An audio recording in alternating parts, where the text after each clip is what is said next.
Graça e paz do Senhor Jesus, irmão, irmã em Cristo Jesus, membro da Primeira Igreja Batista em Costa Barros, os amigos que estão conosco acompanhando esse culto, esse momento de edificação, de louvor, de comunhão espiritual. Muito bom estarmos mais uma vez aqui reunidos nesse domingo. Eu peço a Deus que traga nesse momento edificação, fortalecimento espiritual para a sua vida.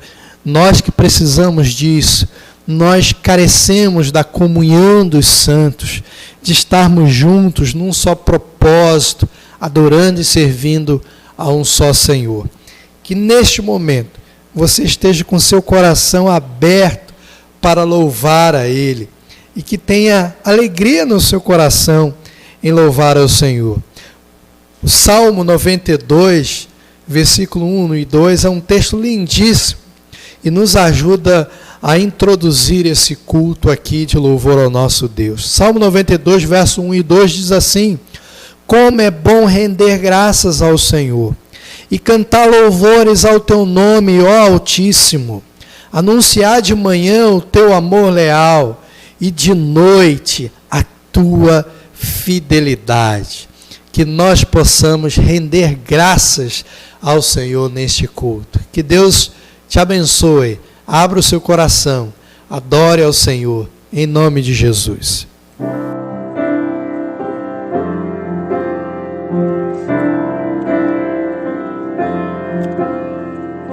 Rende graças ao Senhor, porque Ele é bom.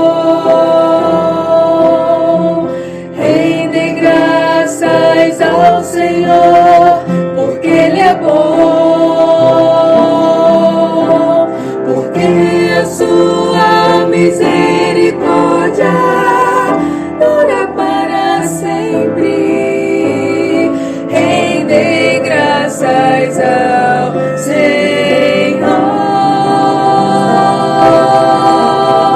porque a sua misericórdia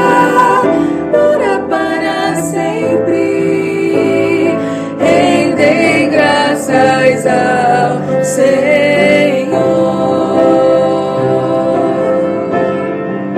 Rendem graças ao Deus dos deuses, porque Ele é bom. Rendem graças ao Deus dos deuses, porque Ele é bom. Porque a sua misericórdia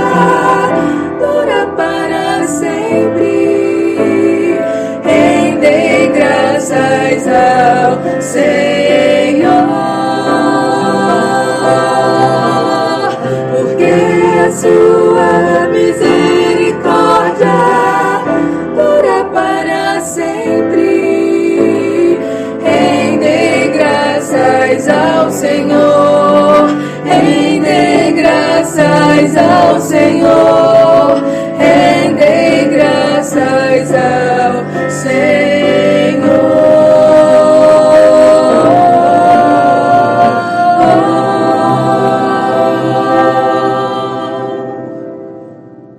Senhor, meu Deus, nesse momento que estamos passando, Senhor, o Senhor tem nos sustentado, o Senhor tem cuidado da gente. Eu quero te agradecer, Senhor, por tudo que o Senhor tem feito por nós, Senhor. Graças a Ti, Senhor, muitos irmãos conseguiram ser curados, se recuperaram pelo Seu conforto à família que perderam seus entes queridos. Senhor, eu te agradeço por cada dia, pelo que o Senhor nos fortalece. Senhor, eu te agradeço, Senhor, também, Senhor, por minha filha ter tido uma ótima operação, Senhor. Fez uma cesárea, correu tudo bem com minha neta. Agradeço, Senhor, pela vida de cada irmão que foi pedido para oração, que tem se recuperado, aqueles irmãos que precisam fazer as suas cirurgias, que estão dando tudo certo.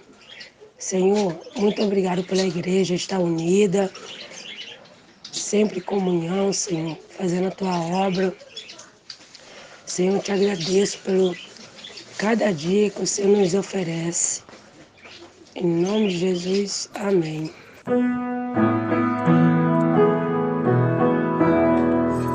Em nada apoio a minha fé, senão na graça de Jesus, no sacrifício remidor, no sangue do bom Redentor. A minha fé e o meu amor estão firmados no Senhor, estão firmados no Senhor. Se Ele não posso a face ver, na sua graça vou viver, em cada transe sem falhar, sempre de nele confiar. A minha fé e o meu amor estão firmados no Senhor, estão firmados no Senhor.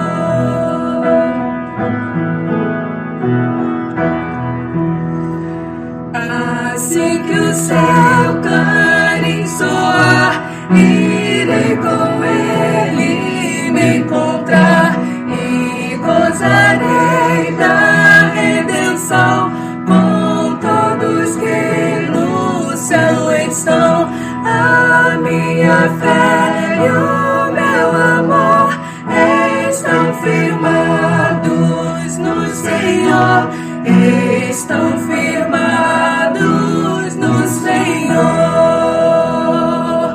A minha fé e o meu amor estão firmados no Senhor, estão firmados no Senhor. Meus irmãos, eu quero convidar cada um de vocês, você amigo que acompanha esse culto, está conosco cultuando ao Senhor. Eu quero convidar você então a refletir na palavra do Senhor. Nessa noite eu gostaria de pensar junto com você no seguinte tema: Jesus, nós e os nossos pecados. Jesus, nós e os nossos pecados. Para isso eu convido então você ler comigo João capítulo 8, no versículo 1 ao 11. Evangelho de João, no capítulo 8, no versos 1 ao 11. Diz assim a palavra do Senhor: Jesus, porém, foi para o Monte das Oliveiras. Ao amanhecer, ele apareceu novamente no templo, onde todo o povo se reunia ao seu redor, e ele se assentou para ensiná-lo. Os mestres da lei e os fariseus trouxeram-lhe uma mulher surpreendida em adultério. Fizeram-na ficar de pé diante de todos e disseram a Jesus: Mestre, esta mulher foi surpreendida em ato de adultério. Na lei, Moisés nos ordena a apedrejar tais mulheres. E o Senhor, o que diz? Eles estavam usando essa pergunta como uma armadilha, a fim de terem uma base para acusá-lo. Mas Jesus inclinou-se e começou a escrever no chão com o dedo. Visto que continuavam a interrogá-lo, ele se levantou e lhes disse: Se algum de vocês estivesse em pecado, seja o primeiro a atirar pedra nela.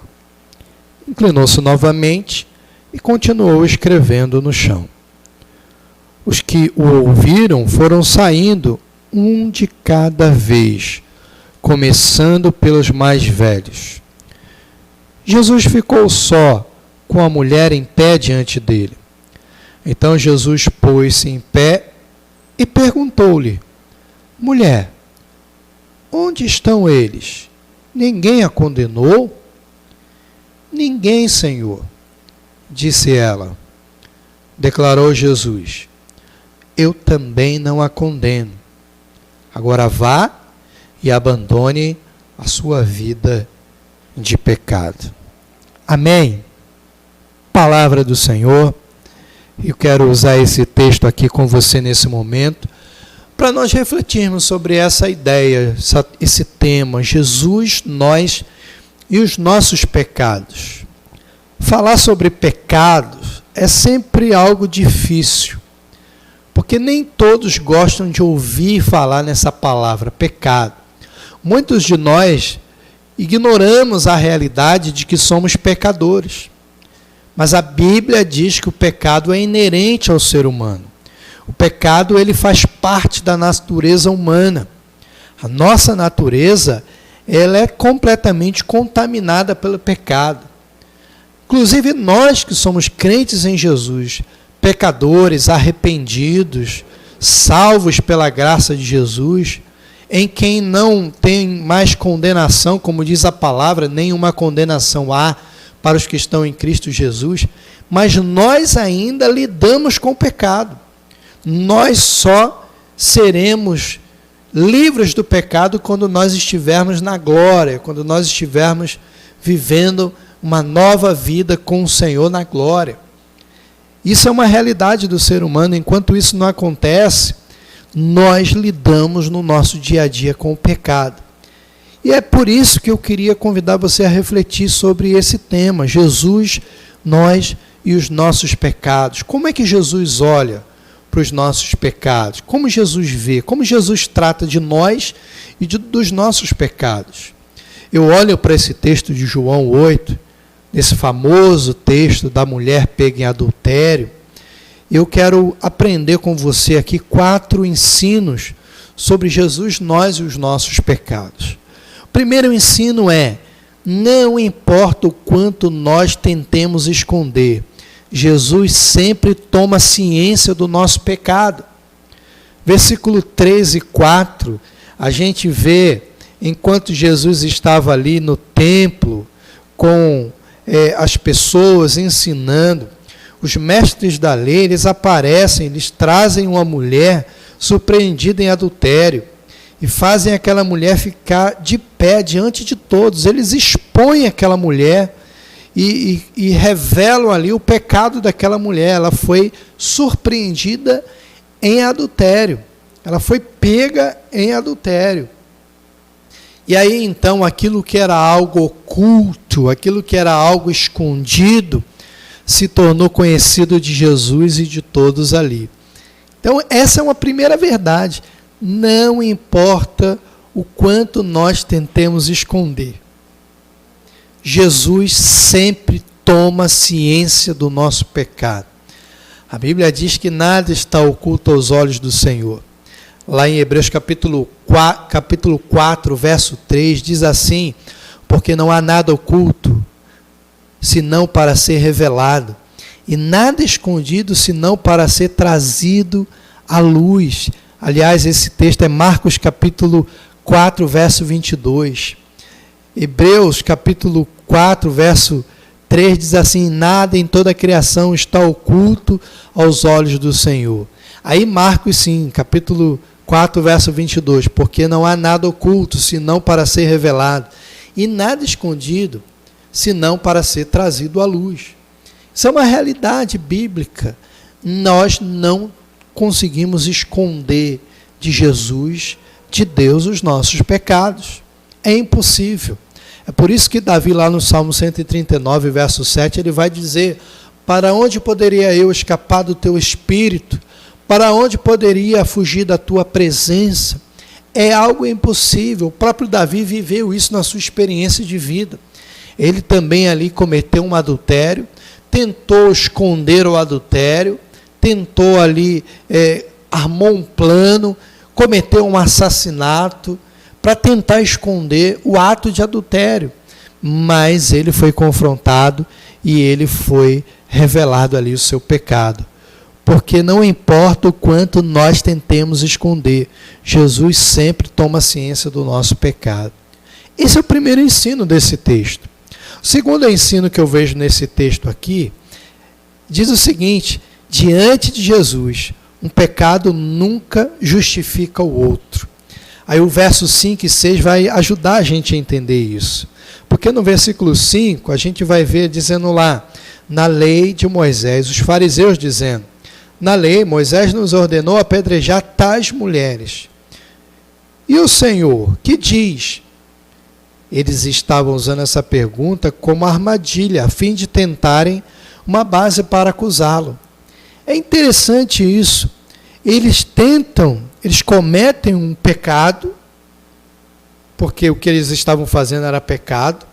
Eles não estavam preocupados com a lei. A gente vai ver exatamente isso. O pecado da mulher não justificou o pecado dos mestres da lei e dos fariseus. O adultério sexual cometido por aquela mulher não justificou o adultério legal cometido por eles, pelos fariseus e os mestres da lei. Porque eles também adulteraram ali, no sentido de adulterar a lei. Porque o que a lei diz nesses casos, lá em Levítico capítulo 20, verso 10, Deuteronômio capítulo 22, verso 22 a 24, a gente vê que a lei diz que execução por apedrejamento, nesses casos, era apenas para mulheres virgens que estavam comprometidas, estavam noivas. E mulheres, nesse caso, sim, eram levadas a apedrejamento. E não eram levadas só, eram levadas também com aquela pessoa com quem ela adulterou. Então, as duas partes que estavam adulterando eram levados para julgamentos que tinham que ter testemunhas e apedrejamento. Esses homens, então, eles ignoram a lei, eles não estão preocupados com a lei. O texto vai dizer, o verso 6 vai dizer aqui de João capítulo 8, que eles estavam preocupados em fazer uma pegadinha, eles queriam ter uma base para condenar Jesus, para dizer que Jesus estava indo contra a lei. Então, o pecado deles, diante de Jesus, aí Jesus ele olha tudo isso, Jesus está vendo tudo isso. Diante de Jesus, um pecado nunca justifica o outro. O erro dos outros nunca será justificativo para os nossos erros e os nossos pecados. Tenha certeza disso. Esse é o segundo ensino que a gente aprende nesse texto. O terceiro ensino diz assim: para Jesus, pecado é pecado. Ele não faz distinção entre pecado, pecadinho e pecadão. Versículo 7 ao 9, a gente aprende isso. Porque lá no versículo 7 o texto diz: visto que continuavam a interrogá-lo, ele se levantou e lhes disse: se algum de vocês estiver sem pecado, seja o primeiro a tirar pedra nela. E aí ele inclinou-se novamente, continuou escrevendo, e aí aqueles homens foram saindo, um por um, começando dos mais velhos. Por quê? Porque eles também eram pecadores. Eles também eram pecadores. Então, para Jesus, pecado é pecado. Ele não faz distinção entre pecado, pecadinho e pecadão. Nós, às vezes, fazemos. O nosso erro é supervalorizar alguns tipos de pecados em detrimento de outros. Nós achamos que determinados pecados são mais pecados do que outros, quando, na verdade, pecado é pecado aos olhos de Jesus. Talvez as consequências do pecado mudem. A consequência muda. Dependendo do tipo de pecado, a consequência muda. Mas pecado é pecado aos olhos de Jesus. Jesus não trata pecado, pecadinho e pecadão. Aqueles homens estavam tratando. Eles olharam para aquela mulher, tentaram condenar ela e esqueceram que eles mesmos tinham pecados. E aí Jesus então vai mostrar esse ensino. Para ele, pecado é pecado. Ele não faz distinção entre pecado, pecadinho e pecadão. Esse é o terceiro ensino desse texto, sobre Jesus, nós e os nossos pecados. O quarto ensino que eu olho para esse texto e vejo é que Jesus não faz confusão entre nós e os nossos pecados. Ele rejeita o pecado, mas ama o pecador. Esse texto termina lá no verso 10 e verso 11, Jesus dizendo para aquela mulher, ele ficou sozinho ali com aquela mulher, os acusadores foram embora, largando as pedras no chão e foram embora. Aí o verso 10 diz assim: então Jesus pôs-se em pé e perguntou-lhe: mulher, onde estão eles? Ninguém a condenou. E aí ela diz, ninguém, disse ela. Declarou Jesus, então eu também não a condeno. Agora vá e abandone a sua vida de pecado. Olha que coisa interessante. Jesus ensina para nós aqui que ele não faz confusão entre nós e os nossos pecados. Ele rejeita o pecado, mas ama o pecador. O relato bíblico não trata aquela mulher como uma adúltera. Nós, às vezes, fazemos menção desse texto como o texto da mulher adúltera. O texto bíblico não diz mulher adúltera, diz uma mulher que foi surpreendida, foi pega em adultério. É diferente? É diferente.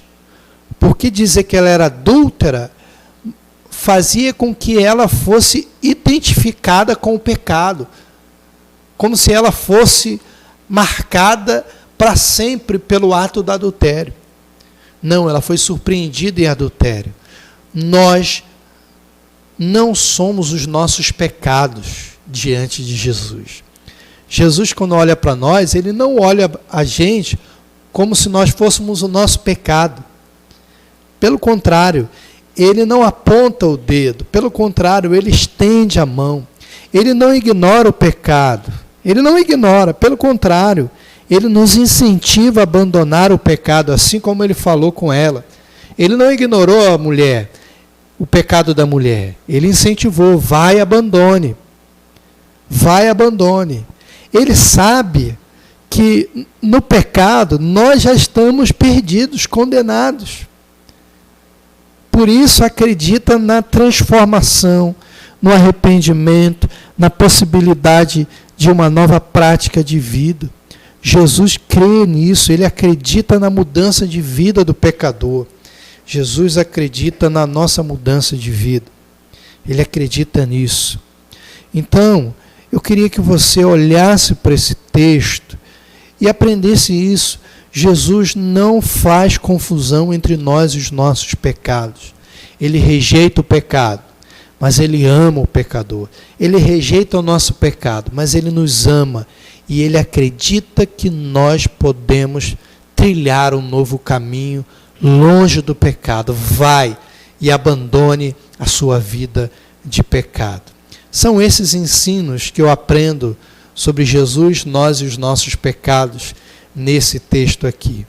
Que, graças a Deus, nós, muitos de nós, já vivemos isso na nossa vida, abandonamos a nossa vida de pecado. A cada dia a gente precisa viver e abandonar a nossa vida de pecado. Talvez hoje você precisa fazer isso, mas glória a Deus que Jesus olha para nós assim, que você possa entender isso, esse ensino da palavra do Senhor. Esse é o meu desejo, essa é a minha oração em nome de Jesus. Amém. Diante dessa reflexão bíblica, eu quero convidar você a fazer uma oração nessa noite. Eu queria que você fizesse essa oração de forma diferente. Eu me lembro aqui do hino do cantor cristão de número 46, que diz assim: Jesus me transformou. O título desse hino é esse: Jesus me transformou. Eu queria que você fizesse essa oração cantada diante do Senhor e pudesse, nessa oração, dizer para Deus o quanto Ele mudou a história da sua vida. Vamos cantar aqui juntos esse hino e fazer dele a nossa oração final aqui nessa noite. Eu, perdido pecador, longe do meu Jesus, já me achava sem vigor, a perecer sem luz.